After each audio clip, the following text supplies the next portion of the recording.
Good evening, ladies and gentlemen, and welcome to another episode of UMass Sports Weekly. I'm your host, Casey Johnson. Good show lined up for you tonight. We'll start it off checking out the baseball team. Rough season for them, but we saw some success when they started in conference play. We'll see what's happening this past week with Corso and Jess Levenson. Follow that up with some softball coverage. They continue to succeed. Make sure to check up on them. Then we'll follow that up with a special Red Sox-Yankees debate with one of our very diehard Red Sox fans, Adamo Pulzone, from just outside of Boston, and a very diehard Yankees fan in Kaitlin Boyer, who is from just outside of New York. Should be entertaining stuff there. And then we'll finish it up with Lax Bros with JMS. This is UMass Sports Weekly. This is UMass Sports Weekly.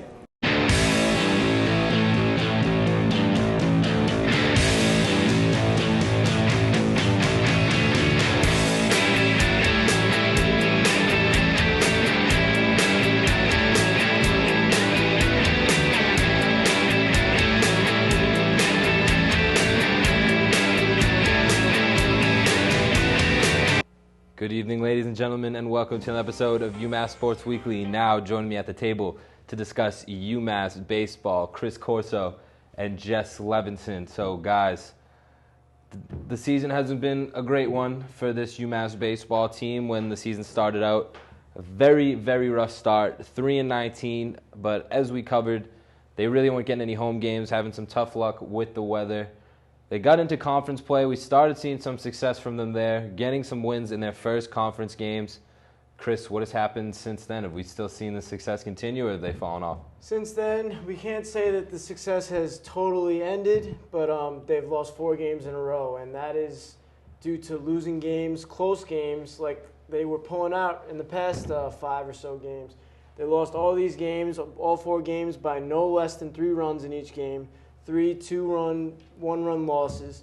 So it's been tough for Coach Mike Stone. I mean, he had a great run, winning 4 out of 5 with the big series before against Dayton. And now you head into some non-conference games and the conference game against GW, the series against GW. And they dropped 2 out of 3 in that one, and then they lose 2 non-conference games this week.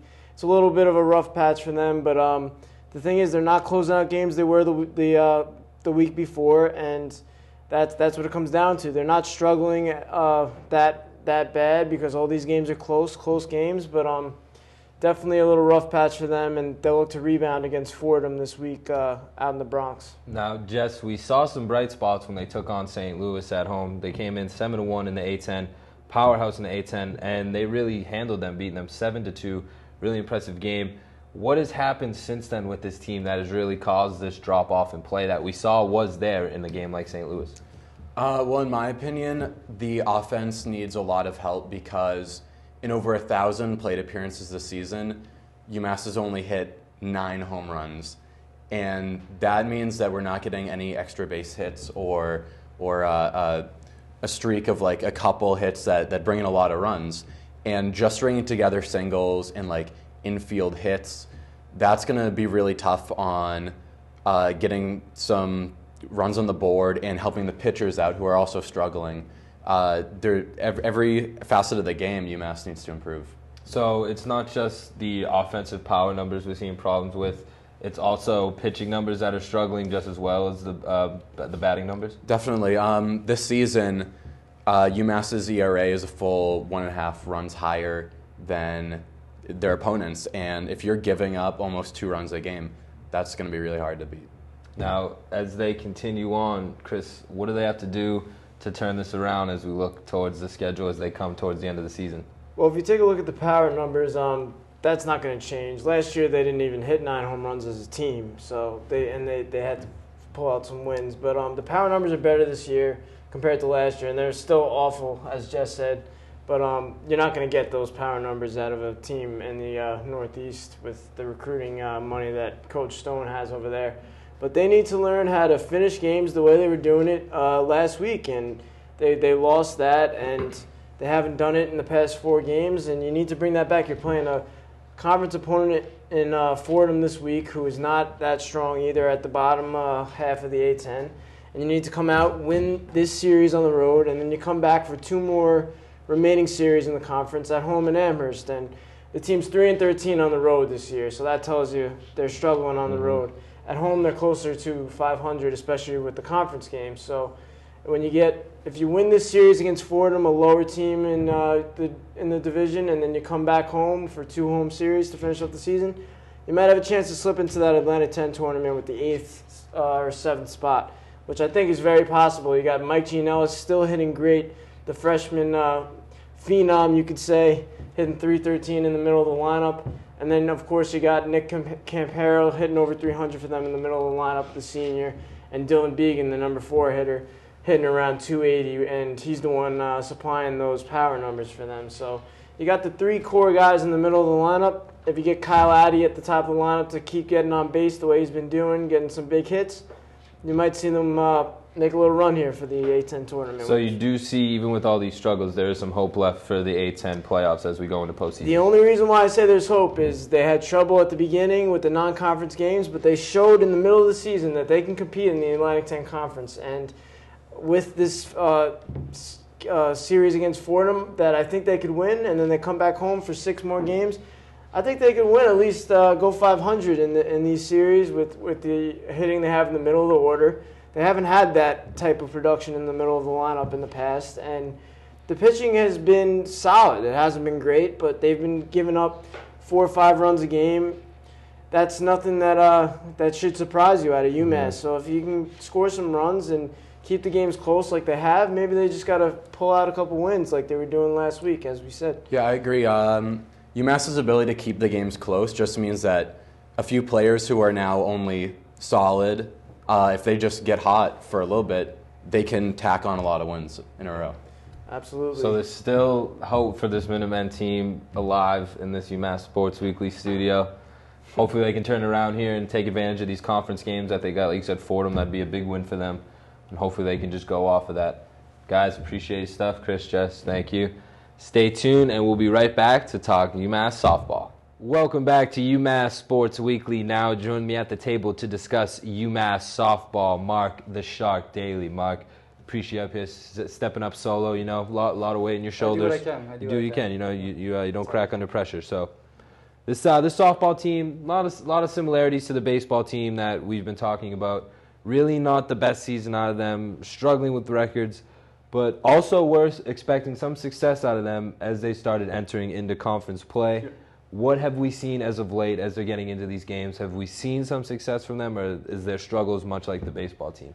Well, I mean, unlike the baseball team, there have been some positives. I mean, That's baseball did have their 5-game winning streak, whatever it was. But softball does have a lot of positives. They definitely have some things that we definitely could work on. But coming into the season right now, as the season stands with 8 games left, they are 11-18 on the season.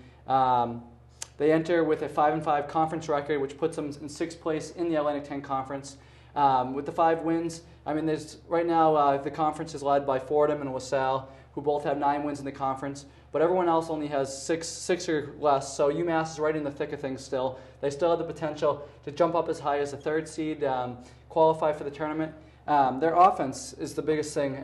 That's been one of the things that has actually been helping them all season, where many years in the past, pitching has been the thing that drives the team. Offense this year has been actually pretty good. You look at 5 of UMass starters are hitting over 300. You look at the likes of Lindsey Webster, Taylor Carbone, Kiana Diaz-Patterson.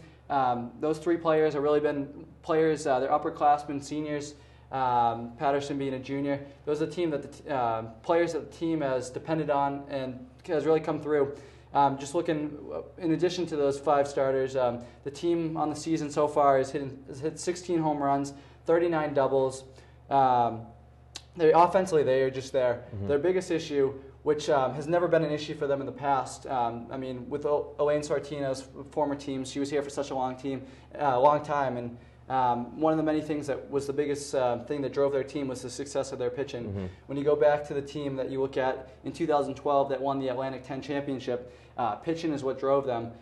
They had one great, phenomenal pitcher in Sarah Plord, and that's all they needed. They didn't give up runs, and that's been an issue this year. Looking at, they have their starter, Caroline Raymond, who has a 3.52 ERA. Not terrible when the offense is averaging 4.5 runs a game. But when there are other players, I mean, she obviously, she's nothing like what Sarah Pollard was, who can pitch the entire game. So she just doesn't have the strength to do that. So when you have to depend on other players, other pitchers who have much higher ERAs, that becomes your problem. And that's one of the issues we've seen so far this year. Yeah, Sarah Pollard, it's really, that's one of the players, you're not going to see anyone come close to what she put on in her 4 years in her career. But it's good to see now that we don't have that pitching, that the offense is there. As we go forward and as we start getting into conference play and postseason play, do you think it's something that the offense is enough with these three players that you mentioned? This will be enough to carry this team and maybe make a run at something in the postseason? Or do you think they need to do something about their pitching as well, or it's just not going to work out for them? I mean, when you have 5 players, 5 of your starters are hitting over 300, I mean, that's pretty good. You can't ask for much better from the offensive side. Their real focus, if they're going to make a run, they do have 7 games remaining at home. So after tomorrow, down at UConn, a non-conference game, and they played UConn a couple weeks ago in a doubleheader, won both games. So there shouldn't be a problem playing UConn. They have the experience against them. They can hit against them, as we've seen previously this season. But going forward, the rest of the remaining games, 7 games, are all at home, and they're 5-0 at home. So, I mean, the chances are there. Everything's lining up for them to make a run if they want to. But it really is going to have to be, the focus is going to have to be their pitching. Right now, in the 6th and 7th innings, they're being outscored by their opponents 42-27 in those 6th and 7th innings. And that's the biggest concern. You got to have the pitchers, their closer, Dakota Smith-Porter is really going to have to step up. Or you're going to have see Caroline Raymond pitch a lot longer into the game, work on that pitch count so she can extend it farther. But when you look at it, and I mean, as the spring goes along, this team has been all over the eastern half of the country, and they've faced really different weather conditions. And I think that's one of the big things that's played a factor in some of those losses. One day you play in 70-degree weather, the next day you're playing in 30-degree weather and there's snow on the ground. And that's just, when you're gripping the softball, when you're constantly out there, you're swinging the bat, there's huge change in weather affects how they play and affects how they produce every game. So I think as the spring goes along and those remaining games in Amherst, it is New England, it could snow tomorrow. But I think overall, I think it's looking positive. When we're going to have fairly steady temperatures, one can expect, and having all those games at home, the climate is not going to change for the team and where they're playing. So I think that's going to be a help. It's going to help Caroline Raymond get her pitches down. It's going to help the pitching staff. And hopefully, who knows, it'll even help the offense. We'll see. So they really need to take advantage of this 7-game home stretch that they're going to have here. If they want something to happen in the postseason, this is where they need to win. Absolutely. I mean, and you look at it, right now they're in 6th in the Atlantic 10 Conference, but they're 1 win out of 3rd place. So they really can jump up a bunch of teams. I mean, I don't think there's any catching for them. There's no catching with Sal.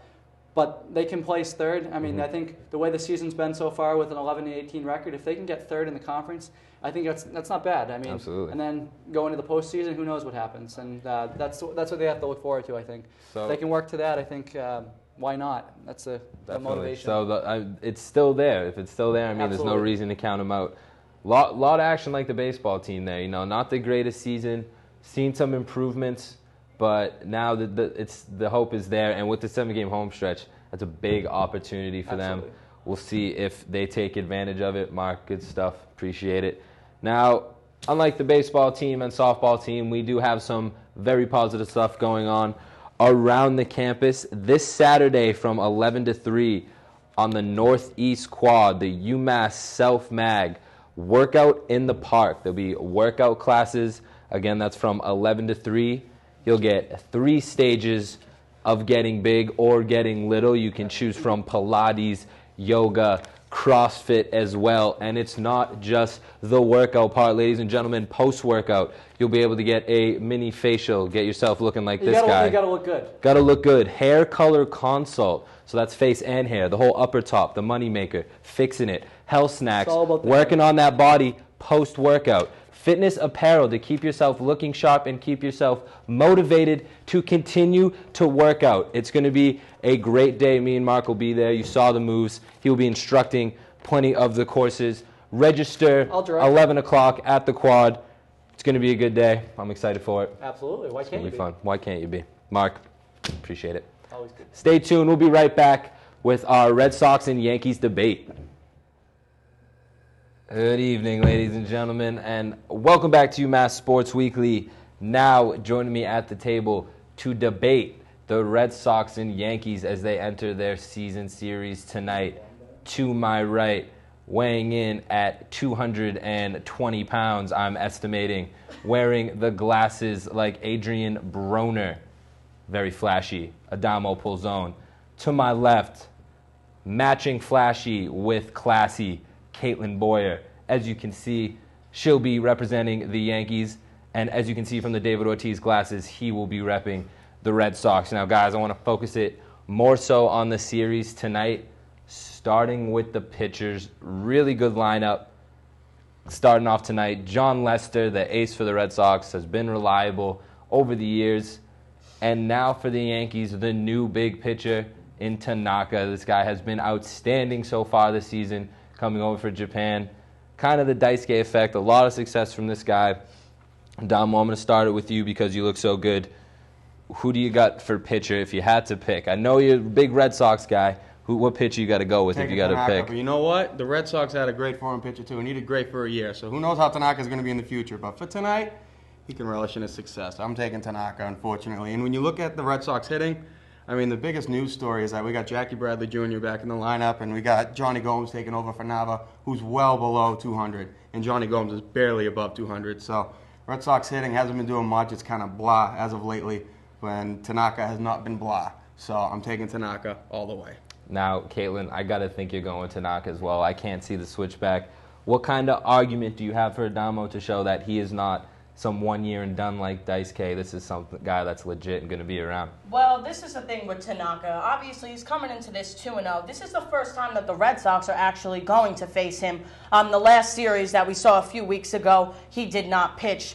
But another thing that we need to look at, Tanaka has not lost a game since August 19th of 2012, before he even got into the major leagues. Tanaka also has a 2-0 record. So this is the thing with Tanaka. He has a very dangerous splitter. This guy is throwing gas. I mean, and you know what? People are not familiar with his pitching style. So you know what? They get in there and they don't know what to expect. Sounds like Daisuke. And also, he's had 28 strikeouts and only 2 walks. So, you know, KKK here. Sounds like Strikeouts, Daisuke. all right? Sounds like the old Daisuke I used to know. So, and you know, earned run average 2.05. So, I mean, to me, I'm impressed. And you know what? The Yankees spent a lot of money on this guy. Quite a bit. But hey, he's performing. So I'm got to tell you, he's going to step up tonight, and I think he's going to rock it. Impressive numbers from him. Numbers that are hard to argue with.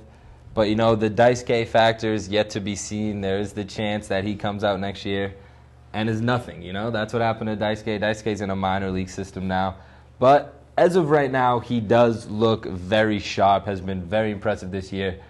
You mentioned it, the 28 strikeouts and 2 walks. Those aren't fluke numbers. That is some impressive stuff. Moving away from the pitching matchup now, got to look at the outfield. The trader, Jacoby Ellsbury, making his return against the Red Sox. Should be entertaining to watch. But as we look towards the Red Sox outfield, we see some surprise performance in Grady Sizemore, who's been off to a hot start this season. He has had much success in his career in some of his days, all-star player, really impressive numbers. Looking to bring those numbers back for the Red Sox. Adamo, do you take Jacoby right now with this big contract that he's got years ahead, or you take Grady Sizemore, who's trying to make the comeback? Here's the thing, Casey. You always think I'm very biased towards my opinions. I think today I'm going to prove you wrong. And you know I am a Red Sox fan, but I have to give it up not only to Jacoby, but the whole Yankees outfield. I mean, Ichiro is playing phenomenal as well. He's playing like his younger self. You know, he's not playing like a 40-year-old man. And I'd give it to Ellsbury as well. Grady Sizemore has been fantastic, but right now the Yankees have a better outfield without a doubt. But you know, it's just the beginning of the season. The Red Sox are in the little hangover stage. They'll come back.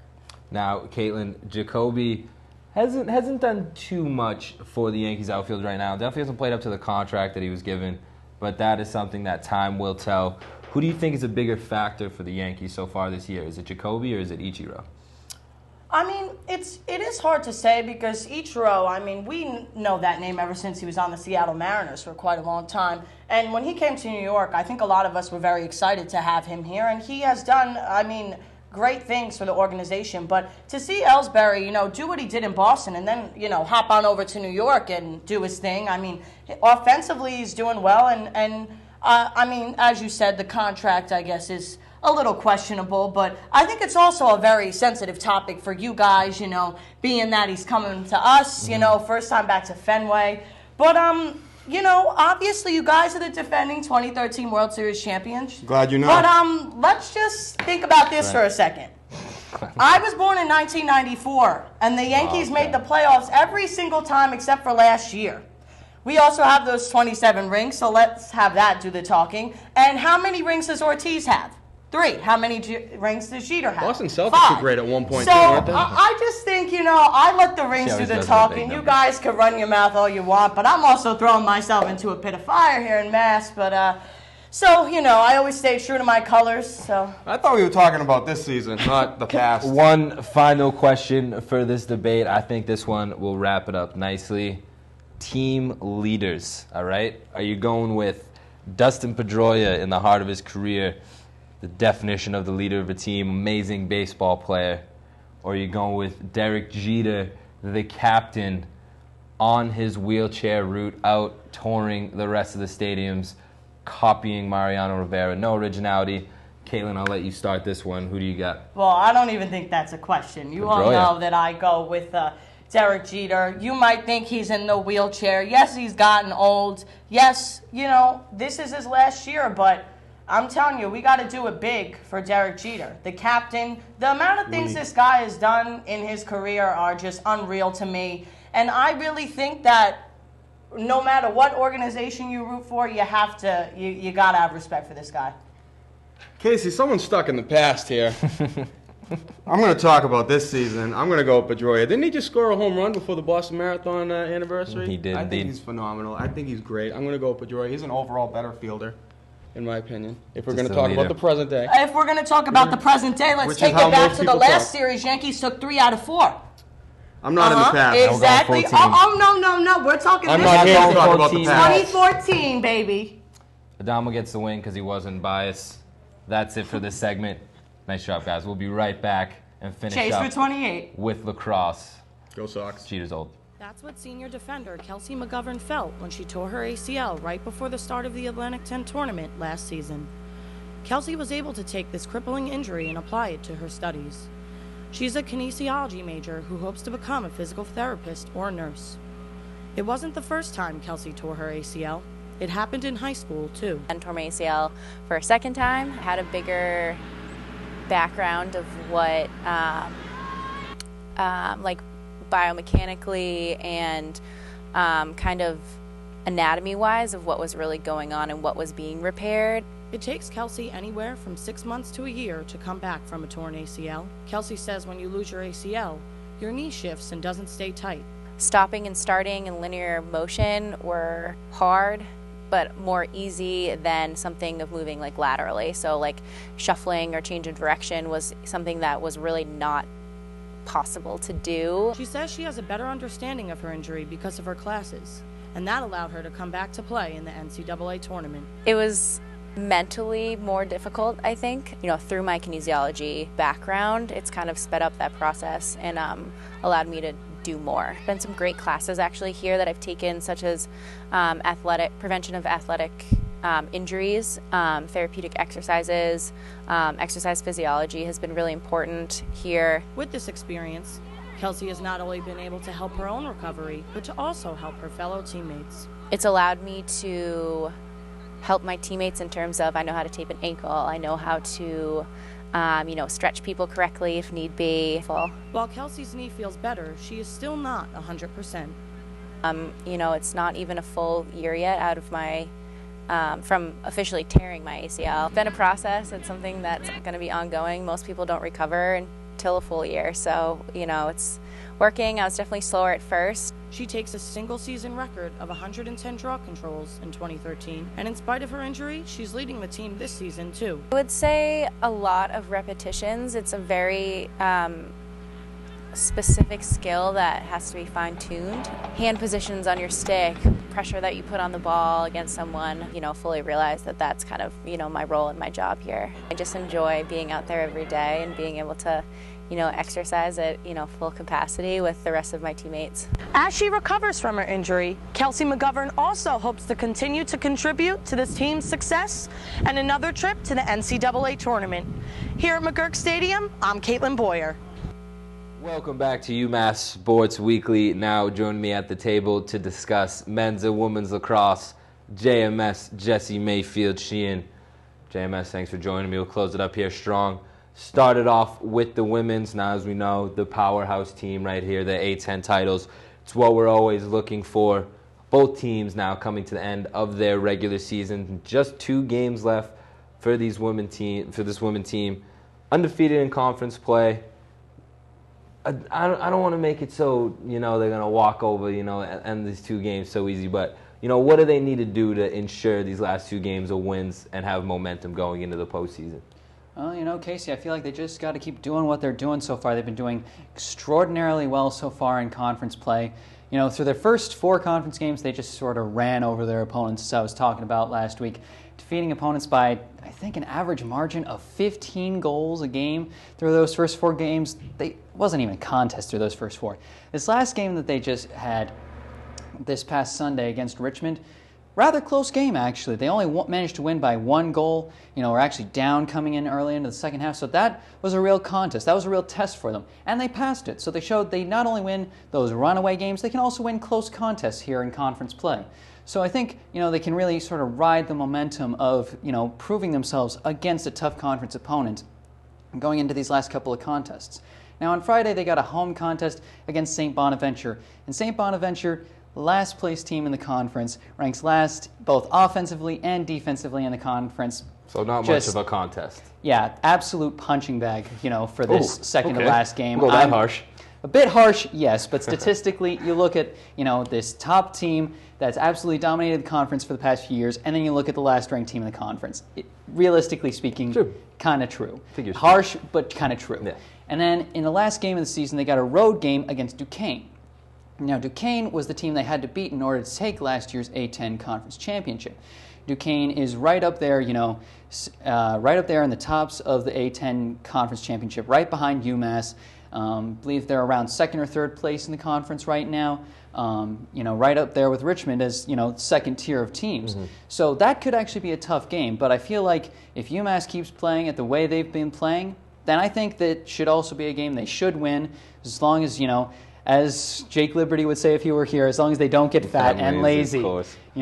As long as they keep playing the way they've been playing, and I don't see any reason why they won't. I think they'll come away with that win and going through another season with undefeated conference records, make it a fourth season of undefeated conference records. Yeah, we love to see it. You mentioned those close wins that they had. I think that is really good for them because, a bunch of huge wins that really not a lot of competition, then going into postseason, kind of hard to snap into that competitive nature when you're just beating everyone so bad. So good to see they're handling those close games as well.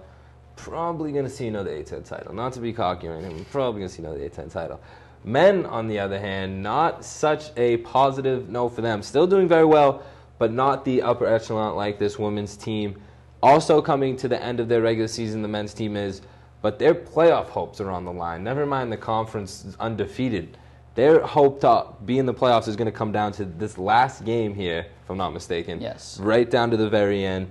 So what do you think this team will win this game, realistically? I know you're very cold today, so we'll get that true answer. And what do you think this team needs to do to win this game? Yep.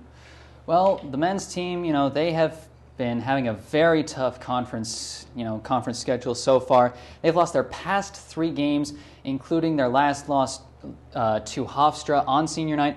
Tough loss to take, at home on such, a festivus night like senior night by a score of 11-6. Really tough to take a loss like that. So they are really in a tough place right now, conference-wise. But they can still squeak into the playoffs just as they did last year if they can get this last win in this last game against Delaware. Now, Delaware, like St. Bonaventure in the women's side, Delaware on the men's lacrosse side in the CAA is the last place team. They are winless in conference play. So, and last year, Delaware was the team that UMass managed to beat in the last game of the season to squeak into the playoffs. So it's sort of a little deja vu here. Good sign. And realistically speaking, I think UMass is the smart pick. I think UMass is the smart pick to win this last game and squeak into the playoffs once again. Do I think they'll go much further than that? It's a bit of a tough pick because they're, being the 4th seed, they're probably going to face the top seed, which is going to be Hofstra. So that's a bit of a, it would take a lot for them to go much further in than just making the playoffs. That said, I do think they're going to make the playoffs this year. I think this is a game that they can win if they do what they've been doing best, which is playing very strong defense. When they play their games well, they play very strong defense, get very good play from Zach Oliveri in net, and, have some multiple goal scorers step up. You got to have more than just Nick Mariano going to the net. You got to have other guys like Connor Mooney and Grant Whiteway stepping up in order to help out. So if they can get that going, then I think it's a game they can win. I think Delaware is an opponent they can beat, and I think they can squeak into the playoffs. I mean, a lot riding on this game because, if they do squeak into the playoffs and face a team like Hofstra, no one's going to be crushed if they lose to Hofstra. They know that's a solid program. But if you go into this last game, the playoffs riding on it, and you lose to Delaware, who hasn't won a conference game, that's going to look really bad to keep you from the playoffs. That's going to be a bad thing for the program when it comes to recruiting and stuff like that in future years, all in this one game. So, like you said, they're the favorite. They should win this game. But I think there's a lot more pressure on UMass. Delaware, really not a lot to lose. But UMass in this game could come back and bite them if they're not ready to play. Absolutely. I mean, especially 2 years coming off that fantastic year they had, that fantastic run where at one point they were number 1 in the nation, and now just 2 years later, their second straight year where they're, at a threat of missing the playoffs altogether. And like you said, if they lose this, it's just rock bottom for them, and it could be really, really tough for them if they lose this game. Well, let's hope they do not lose this game. JMS will be keeping an eye on it and be sure to report on it next week. Hopefully we're previewing and getting ready for the postseason play when we're talking about the men's lacrosse team next week. And we'll be keeping an eye on them. JMS, appreciate it. Good stuff. And we thank you at home for watching. As always, make sure to check us out on Facebook at UMass Sports Weekly. Give us a like. There you can check out full episodes and segments along with highlights and packages we gather. Also be sure to follow us on Instagram and Twitter at Sports Weekly. Your number 1 free UMass sports coverage will be there at Plenty of Sports as the spring season continues. As always, we thank you for watching, and we'll be back here same time, same place.